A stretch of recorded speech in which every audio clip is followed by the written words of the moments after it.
Hey guys, what's going on today? Welcome to the podcast presented by Detonate GG. My name's Freight Train, and I'll be co-casting this podcast with Pro Kesa. How you doing, man? I'm doing good, man. How you doing? So far, so good. This is the first time we're gonna have you on our little podcast, but you're gonna be the new regular. So introduce yourself. Tell the guys what you do everywhere. Hey guys, Quesadilla here. I am the community manager for Team Detonate for Smite. Um, I've been pretty much been playing Smite back in 2013 and I'm still playing to this day. So I pretty much know a lot about the game, especially about the scene. Love the game. Never trade it for anything. Yeah, Smite's a really good game, and for anybody that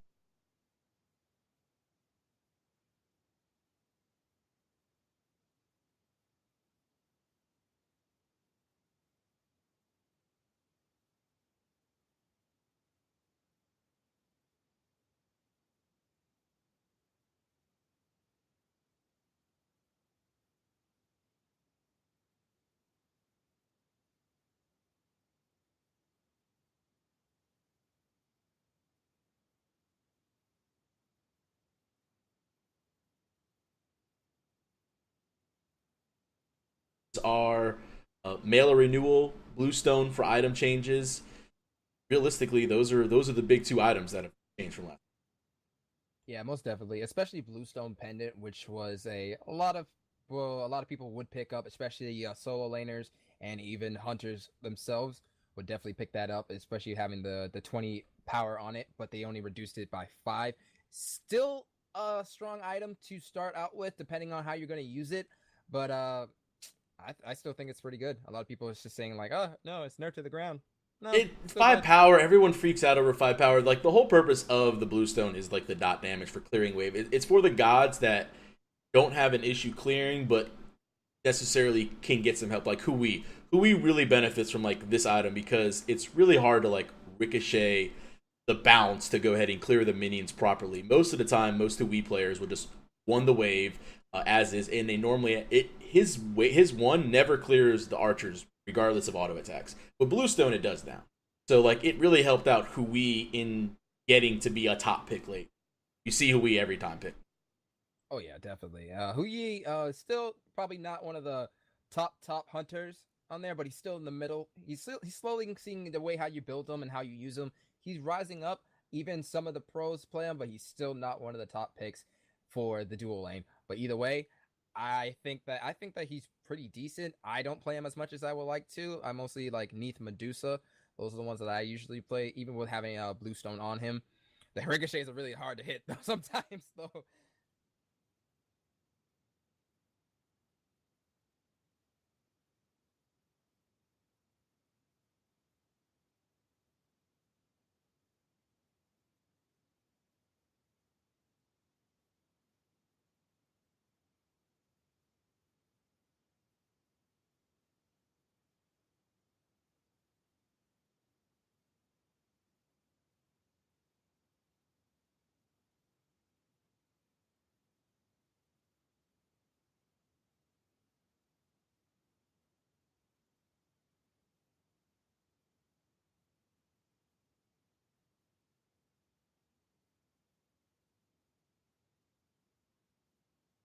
Yeah, mostly. Is it especially that, and that comes with mail renewal. That item, whew,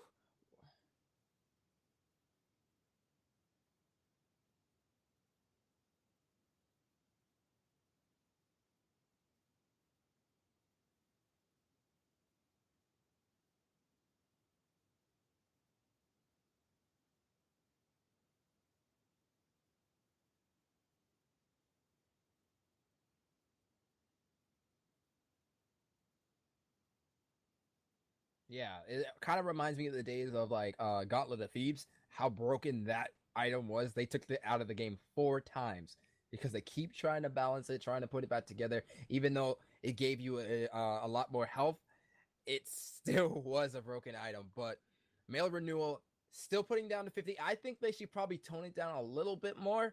Not probably another 50, maybe a 25 or maybe even 10, but still it's still going to be a great item because it does so much.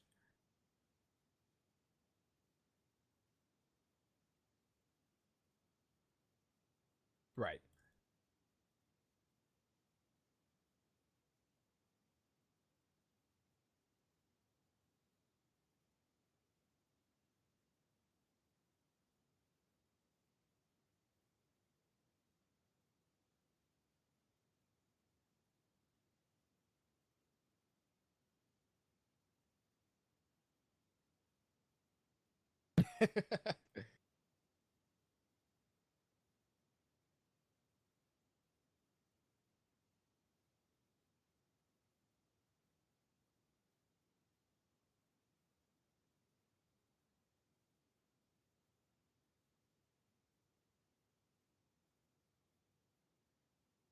Yeah, disarm is probably one of the greatest like debuffs that they added into the game because when Bologna came out and they had disarm, that was something that was just going to stop hunters because hunters were very strong in season one, and they tried to nerf them with changing the map in season two, bringing the attack speed buff on the hunter side on dual lane side, being able to like not have like what do you have to deal with hunters?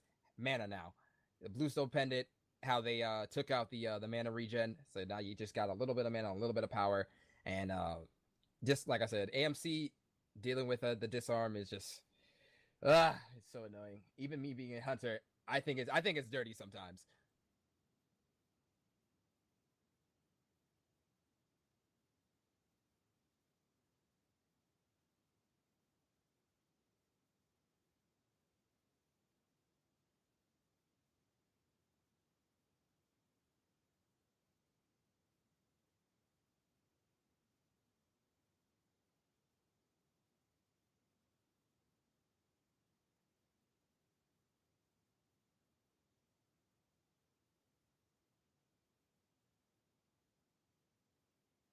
Yep,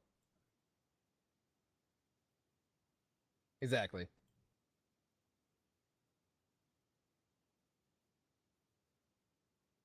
Yeah, yeah, because AMC doesn't have an escape.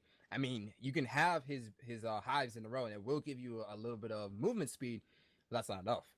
You can try to use the your ultimate hornet to slow them down just a little bit, but that's not gonna do enough. I mean, your honey too.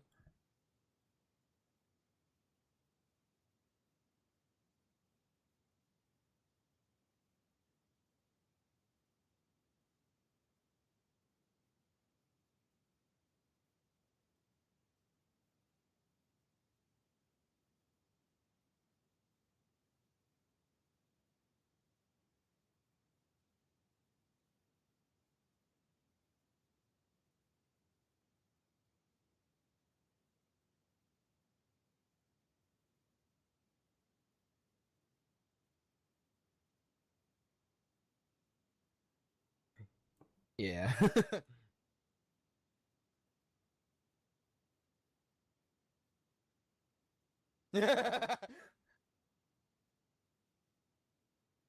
Yeah, because when it comes to other hunters out there, they have a lot more that they can dish out. Rom has a slow, has like a steroid in his one, has a ultimate where he can jump up in the air and snipe people with a decent amount of damage. You have Hu Yi with a ricochet that can stun. You have Apollo who has a passive like every time he hits 10, he gets 5 auto attacks that do a lot more damage. Like there's so much things that you can do with other gods, but just Artemis is only auto attacks. Hit, hit, hit, hit, hit. How many times can you hit? And trans.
Well, it's like that's true. Like, but this nerf was needed. Um, Having 45%, I think, is actually a lot better than 60. I mean, you're losing a bit of percent health, but you'll still be able to get back into a fight with a little bit. Mostly if you use it with a hunter. Say if a hunter like is about to get soloed out, and then use your ultimate on your hunter, he'll still be able to come back, and then you can, if it has the life steal, he can definitely come back from it. But either way, yeah, it's great.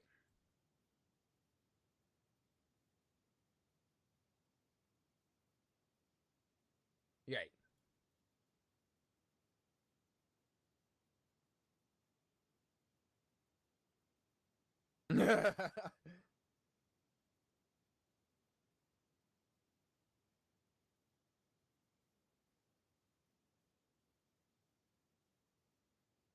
Mhm.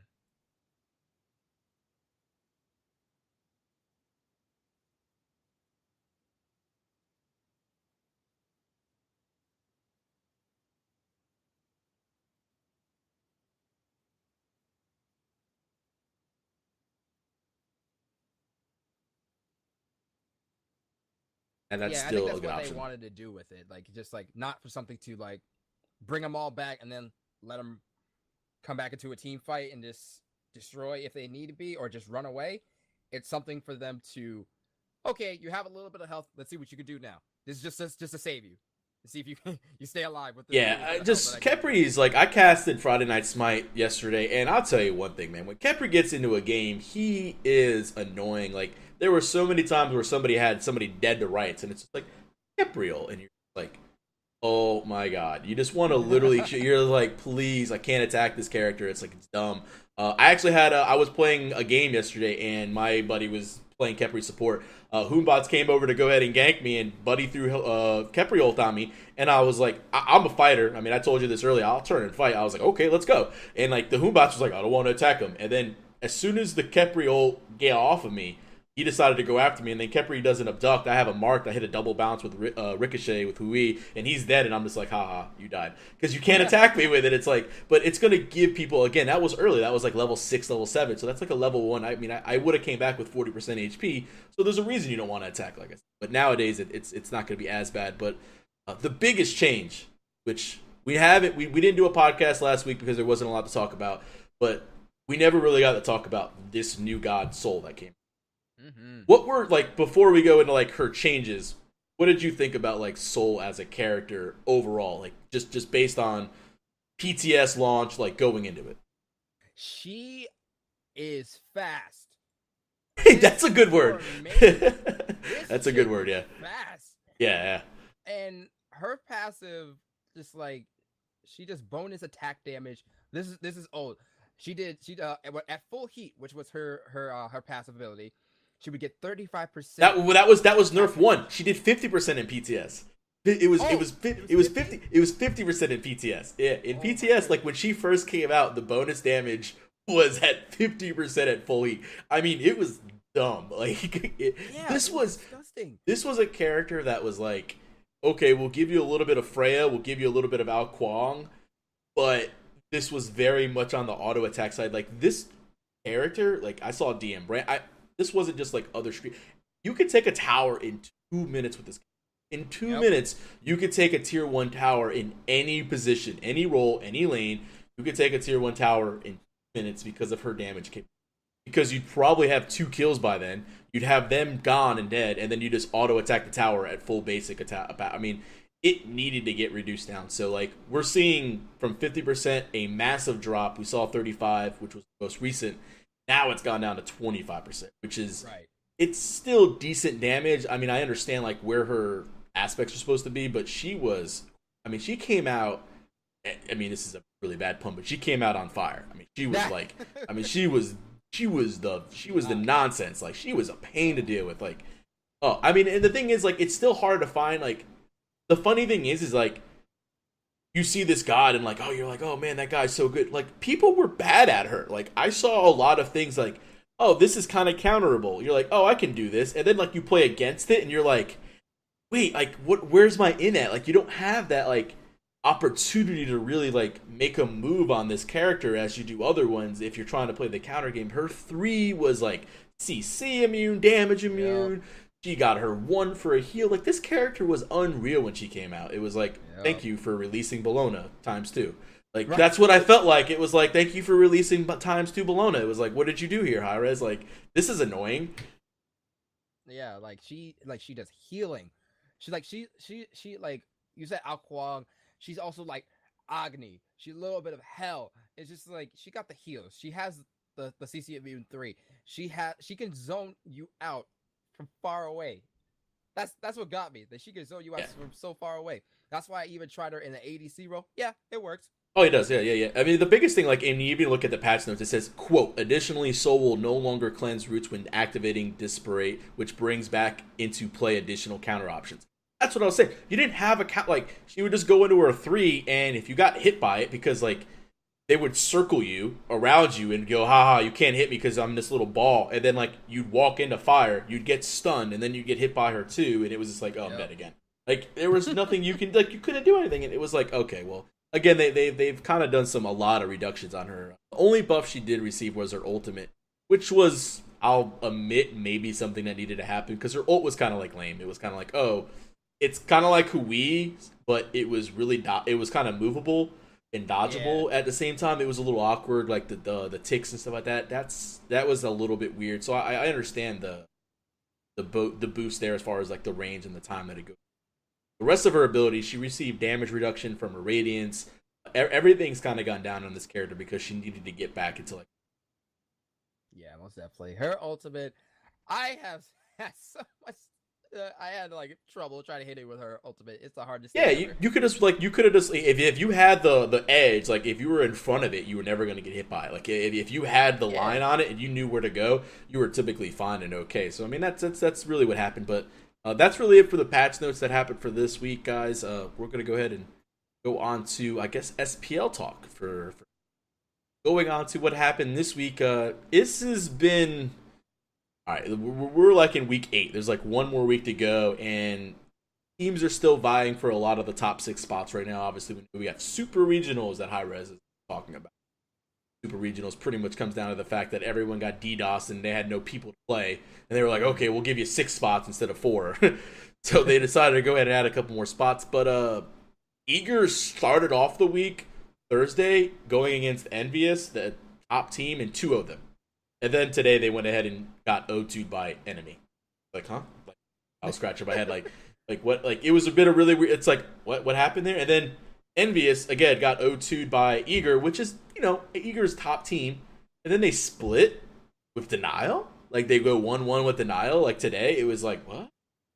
What? I don't know whether they're running troll comps again. Like I told you, Weekend was running like Kepri Jungle in game 2 and there were some weird things going on as far as that happens, but I mean, Envious still has I think they officially, because Eager got O2'd, they're officially the number 1 seed, which is I think fine by Eager in all standards. I think they really just want the 2 seed because that's going to get by going into Super. Yeah, most definitely. I mean, Envious, aka also for people who don't know, Envious is also AFK Esports. They're a strong team. They have great players, but just like Eager also having Lazarus, Zatman, and just like the guys who are from the beginning, because Envious they have Allied and I believe someone else, but my mind's all jumbled right now. But like either way, SPL, I would love to see Envious make it to Worlds. They definitely have it. But Eager as well, but I still got love my Cloud9 people. Yeah, I just don't think. Obviously, I mean, when it comes to the top teams, Envious, former AFK, Eager, Cloud9, and TSM, like those are the teams to all look at. I just don't know, like, if there is a team out there that can really, if Eager gets on that. Obviously, if any team gets on a roll, they can get that confidence going. It's hard to beat anybody because if you're playing with confidence in Smite, that's really everything. If you think and if you know you can beat somebody, you're like, yo, I can handle this guy, and you do it. I mean, the confidence is there, especially when you get that first kill and you can keep rolling on it. I mean, we saw Eager really take that from weeks ago when they beat AFK, former AFK. Then we took that into the COG Invitational where they were down and they came back. And then they even were down in the finals versus Cloud9 versus 2 games, and they made that a 5-game set. Like, so Yep. Eager is one of those teams that's like, that can play with that emotion and that confidence that can get in there. So at any point in time, these guys can play. But Cloud9 is no joke. Baskin has grown up really fast in sense in front of me, because I've seen this guy play on streams before in rank play, and I was like, oh, Baskin's okay. That's what I always thought. I was like, oh, that's what my mindset was. I was like, oh, Baskin's a good player. He's not great. Like, I didn't think he was anything great. And then he pops off like an 11-0, 17 Osiris or something stupid in like a game, and I was like, oh, okay. Like, I'm waking up for that now. I'm like, that's like, when you do that, that's like Cyclone-esque or Omega-esque or Devio. Like, that's top tier solo laner-esque material right there. Yeah, like Baskin is a pretty good. He's a pretty good player, especially bring it on to C9, which are last year's champions, or World Smite. And it's like it's nice to see a nice solo laner on the team when because they lost Omega to Eager, and either way, like all the teams, like the top 3 teams have great players, and I just love to see their games, and I just want to see more of them face off against each other, and I just want to see who's gonna make it to a world championship. Yeah, it's definitely going to be in solo. Mid has come back strong actually now with Bickham as their solo laner. They've been doing okay. I mean, Bickham again is to me one of those average players. We'll see how this sit. But now that Boosh is back in that mid lane performance, I feel like that's a big factor. I mean, Boosh is just a player that's just solid mechanically. He doesn't even play the game normally. I ended up like playing. I played a casual game like a couple weeks ago, and like in my game, and I was like, "You're playing Smite? Like, you're not even like on the team right now." I'm thinking he was just like, "Yeah, every now and then." He's like, because he doesn't play the game, but he goes like 20 and something, and it was just like, "Oh, you're carrying." Like, you can play the game, like he's a professional player. You just get bored of it sometimes because it's like the same thing, and you got to respect that. So we took a little bit of a break, and that break cost TSM a couple of games. But end all, I mean, they're still top 4. They probably, even if they had Boosh there, Eager's been looking so strong, I'd imagine that they still would have made top 2. So I don't really see this positioning changing much unless Cloud9 drops a game and goes to 4th, and TSM gets a game and goes to 3rd. That might be the only real positioning that we see happen change-wise. Yeah, most definitely. Oof. These games. Yeah, other than that, really not a lot to talk about. We still have games tomorrow that are happening. Really about it. Notably, I think, let me look at the schedule, actually. Who's playing tomorrow? Yeah, playing tomorrow is, let's see. COG or NA games are going to be TSM Cloud9. Okay, that's going to be a game you're probably going to watch. Starts at about 4 o'clock. Like, that's a game that, like I was just talking about, that's for the 3 seed, realistically. That could go, if they split, Cloud9 still has it.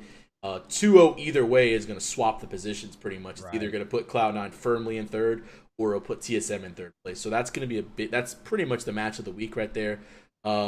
NA side of things, you have COG versus Elevate, which Elevate is just poor Elevate. They're a good team, man. They got good players and stuff. They just can't really. They're not able to compete with this guy. Can't catch a break. I mean, they've played really good games and stuff like that. They just sometimes they get out drafted, and I mean, it happens when you just get out drafted. Sometimes.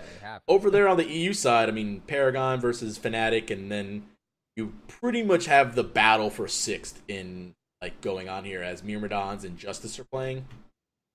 Myrmidons is trying to get, if Justice beats Myrmidons, that means I think it's Dig guarantees themselves the 6th place spot. But if Myrmidons like 2-0s them, that means in the final week 10, I think Dig and Myrmidons play. That will decide who goes to land for the spot in the really about it as far as like the games that are coming up to watch.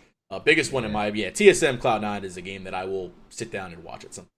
Oh yeah, make sure that I watch that. Yeah, yeah, that'll be over there. Y'all don't miss that. Yeah, definitely don't miss that one. Xbox wise, really, I haven't gone too much into Xbox. I just know that MLG in the New Orleans is going down, and DM, Bart, and Gandhi are casting it over there. And there's a lot of teams that are trying to go ahead and catch back up. A lot of them are former pro players from PC. TV from Juice is there. Ching is now an Xbox player. Like, those are 2 bigger guys that were former PC people that are now on Xbox. And it's kind of weird to see these like former PC players just jump right into Smite Xbox and still be top notch. Like that's hard because I've played Smite on the Xbox One. I have Xbox One. I literally look at my hands and go, "You're not working the way I want you to." Like I didn't beads. Like it's hard to go from mouse and keyboard from one game and then jump into a controller. It's like, wait, this isn't the same. But these guys are doing it pretty well. But the biggest factor, like, I feel bad for these Xbox teams because none of them have, even if they get to Worlds, Hi-Rez is not sponsoring their flights. Hi-Rez is not sponsoring them at all. Really? They're not like, this is why Eager has been doing donation drives on their streams for their Xbox team. DM's been trying to go ahead and promote Juice streams. Hey, go ahead and get, like, they're trying to sponsor their teams to go ahead and get to Worlds. Because pretty much we know Team Eager, we know probably the Juice community will probably get to Worlds on the Xbox more than likely with several spots, but they're not like flying them and getting all this stuff out there. Like these guys have to get themselves to Atlanta. Yeah, well, you got to understand, like it just like the Xbox version just started, just came out. It just started. This is their test. This is their beta season in a sense on it. Yeah, legit, this is their opening season. This is launch event 2 years ago for us. Yeah, this is legit launch event. They're doing they're seeing how big the scene can get. Them being picked up, Smite being picked up in MOG, the 100th event is already going to give them enough exposure that they're going to be needing for Hi-Rez.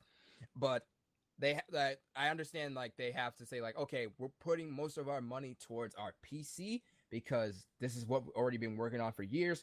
We don't even know if the Xbox version of Smite is going to take off.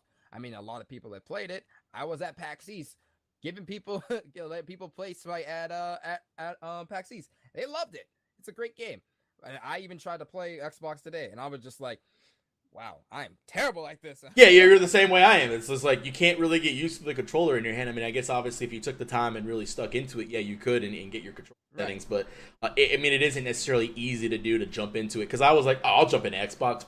I know exactly what to do. I'll outsmart all these noobs, and I'm like, I can't hit an ability. Crap. And I'm just like, what's going on here? And it's like, it's not easy. So like, I mean, people that think that Smite on the Xbox is easy, I challenge you to play it because it is one of the hard. Because being that Smite is all skill shots, it's even though it's third person, it's still like, obviously if you're new, if you haven't played Smite before, and you're like, oh, let me play Smite on the Xbox.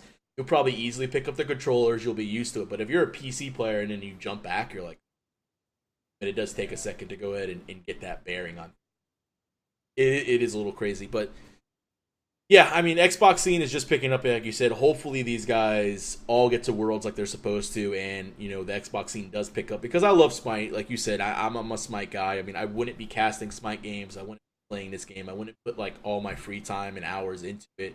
But I'd enjoy the game itself and enjoy the people. Exactly. So, I mean, we all want to see Smite on the Xbox and other platforms succeed and become, that top game. I think I was looking at like a really random.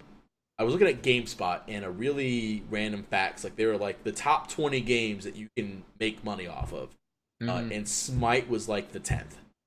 Like being professional. I think it was like the 10th. Like Smite was like the 10th biggest game that you can be a professional in and make money at. And based on how much money they've put into like rewards overall total. Obviously Dota, LoL, and all those games, Counter-Strike and StarCraft are all like top notch. But the fact that like Smite, a game that's only been really out for a couple years, has made it top 10, it says a lot about the game itself. And it says a lot about the people, but it's not easy to get into that. I mean, it's definitely not easy to be a professional player. I mean, there's a reason why these guys put like hours into the gym or onto this game and just play it all the time. Yep. I mean, like Purified, like especially when you're going to be talking about like Juice Gaming, DM puts them to work. He will make sure that they are top notch. Like Purified, who is the mid laner for Juice Gaming or the Xbox scene. I know Purified for years, and I've seen him go from a solo laner to become a mid laner. And the way I saw him in his games today, Purified nailed two Scylla ults on the Xbox, and that is not easy. No, it's not, because like, I mean, again, like the way it works is like the joysticks you're using. It's not like you're using your mouse and you can instantly just go, oh, they're going to be there and point it out. Like there's there's that slowly move. Yeah. His sensitivity must have been up because he hit one right in front of him, zipped up and hit another one. I was like, That's what I heard. wait. I heard that you have to have really high sensitivity to be on the Xbox because I played Xbox and like you just can't get away from Medusa. Like there is no turning around from Medusa on that Xbox. Just not fast enough. Again, like on the mouse, I can just go boop, turn, and like I'm there, and I'm like, okay, good to go. But like without high sensitivity, it really is difficult to play that game because you need pretty quick. I gotta give those guys props for, like you said, DM just like he coaches those guys up. I mean, for all the shit that he gets, like the guy puts in work, and you either love him or hate him. But I mean, the guy does things. DM does work. Yeah, he does. Like I said, I've DM says things that shouldn't be said a lot of the times, but Yeah, I mean that's I like understand we why all people say things that shouldn't be. I mean, Yeah, I mean, I understand that like people don't like DM's attitude. I'm gonna say, but DM knows what he's talking about. When it comes to Smite, he yeah. knows what he's talking about.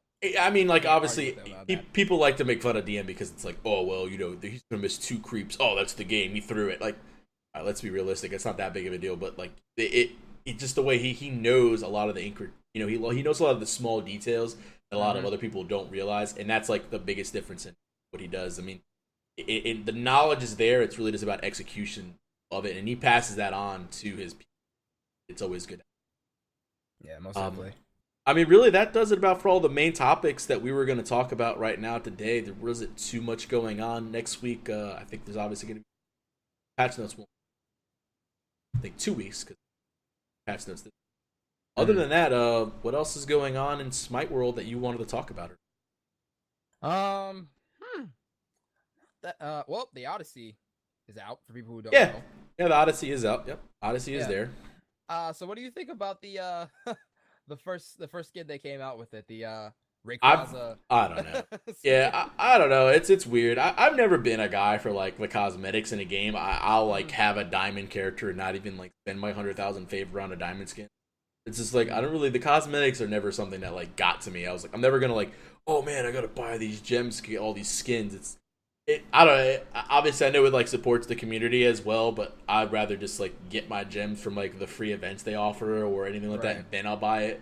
I'm not a guy that like buys it, but I mean, I know people that are just like, oh, Odyssey, you got to buy like 4,000 gems, and like they're like ready to buy the whole Odyssey to get like everything, and it's just like the Summer of Smite and all that. The Odyssey is good though. I feel like it's a good thing because it does.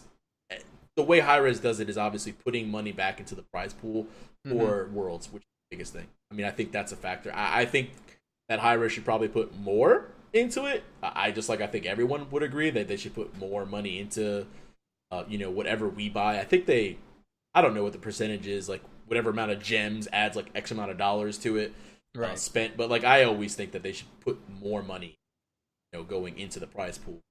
Back at it. Right, because they capped it at 1 million, right? Well, yeah, last year it was I think last year the world's prize pool started at like I think they were offering Hi-Rez was offering like 200 something thousand. And then the community through the Odyssey and through everything else actually got it to $1 million, which was great, but like in all reality, let's be realistic, Hi-Rez is a business. Probably they made enough money off of that to go. Because for people that don't know, I heard rumors from people that were there, like Hi-Rez's World Championship cost them probably about $1 million, like to produce and put on. Like that was like a rough price point I heard because of the parties and all the people that had to pay and everything else. I mean, it cost them enough money, which is so I see where as long as they're using the money the right way, which is always my thing. Like I mean, you want the company to be profitable so they can make better content. But you also want it to go back into the community because we're the ones supporting. And as long as the money keeps going to the right places, as long as it goes into the live events, as long as it goes into like, the worlds and all that and the lands, it goes into the right places. I'm not against the Odyssey as far as like, oh, we're going to make money. I'm good for it. But the skins that are coming out of the Odyssey are always hilarious. I mean, the Nuwa's got a space one now. I mean, Nuwa's got that space suit coming out and there's some crazy Kukulkan. I mean, that's like, is Nintendo really not looking at this? Like, I'm surprised they haven't said anything about it. I don't know. Like, is Nintendo not seeing like what this character represents? The Fenrir one that came out, the Fenrir. If you look at the new Fenrir skin, that's not Odyssey, but that's Ifrit, like from Final Fantasy. Like, I thought I knew that was. If you really look at that character, if you really look at that skin, that's an Ifrit from Final Fantasy. oh, okay, it's different. Like they just take a design and like redo it a little bit. They really come close to the edge of like copyrights. It's kind of like Yeah, because we okay, all know like what yeah. happened with the first Bastet skin. Mm-hmm. Oh yeah, yeah, it's gonna be crazy. But yeah, the Odyssey coming in and out. That's gonna be going on until Worlds, right? That goes on until like Yep. all the way until December, right? I think Or so. Like January. the first month, but yeah. Yeah. Woof. You definitely get your Odyssey skins, guys. I think they're gonna be doing a evolving skin at the end. Don't quote me on that. I asked. Hopefully, I didn't get the Thanatos one. Thanatos is not my god anyway, so I wouldn't have paid for all of that. But yeah, it depends. Like I've never been a guy that's like, oh, Summer of Smite. The only thing I got in the Summer of Smite were fireworks. Because fireworks are badass. Like those were the coolest thing. Oh, you didn't get fireworks, bro? See, this like, was the point when Smite wasn't working for me because you know when season 2 when they had optimization issues. That was the time when they had their optimization issues, and I was like, I got some fireworks. That was the best 200 gems I ever spent was on fireworks. Yeah, Fireworks were the best 200 gems I ever spent. I was like, oh, sweet, fireworks, 200 gems. That was the best thing I ever did. But yeah, get your skins, guys. It does support the community, and it does support the rest of the environment that Hi-Rez is trying to get out there as far as getting the World's events done. Other than that, I think we're good for this week, guys. Kesa, I mean, any final words or any final things to say to the guys? Hey, if you guys are trying to get yourselves into the SPL, especially look into challengers, and if you guys want some practice, definitely check out Team Detonate's Friday Night Smite. Every Friday, we do that. Get some people, play the tournament, and you'll just see where you're at and see what Hey, no harm, no foul. Yeah, I'm a caster for it. I'm the production guy. By all means, I would love to cast your guys' games. If you're like, hey, I'm going to be playing this Friday Night Smite, and you want me to cast your game, hit me up on Twitter. You can find me at FreightTrainX right there and be like, yo, try to go ahead and look at this game real fast, or by all means, hey, we're at Detonate. Like, we both work for Detonate, and we both mostly do volunteer work. This is for you guys at like the home and for what you guys want to see as a community. So obviously this is going up on YouTube. Put your comments below with what you want to go ahead and see in future episodes from Smite. Do you want us to talk about patch? Obviously this week was like a patch notes thing because it just kind of came out in SPL stuff. But do you want us to rant about random stuff? Do you want us to talk about like League? Whatever you want us to talk about. This is for you guys. This is what we're putting in. This 45. This 40 or 45 minutes per episode that we're going to be doing for you. So yeah, by all means, just go ahead and let us know. Yeah, most definitely. And if you guys want me to just catch your games or even just have me look at them, you want a black guy to just say stuff about your games, I'll do it for free. I don't care. Yeah, I mean, hey, by all means, if you want somebody to look at your games, just let us know. But that's going to be it for us here at Team Detonate for the Smite Podcast. That's Kesa right there. Tell them where they can find you at, man. You guys can find me on Twitter, which is pro_quesadilla. That's KESADIA. That's right. You find me that. And you can find me on my Twitch, which is the same also. So just find me on there. Ask me questions. Hit me up. Just say hi. I don't care. Yeah, and I already told you guys you can find me at FreightTrainX is going to be my Twitter handle right there. But also stream every now and then at FreightTrain311. Going to be the only difference right there. But that's going to do us for us tonight at this episode of Smite Podcast, guys. You guys have a good evening. We'll catch you next week.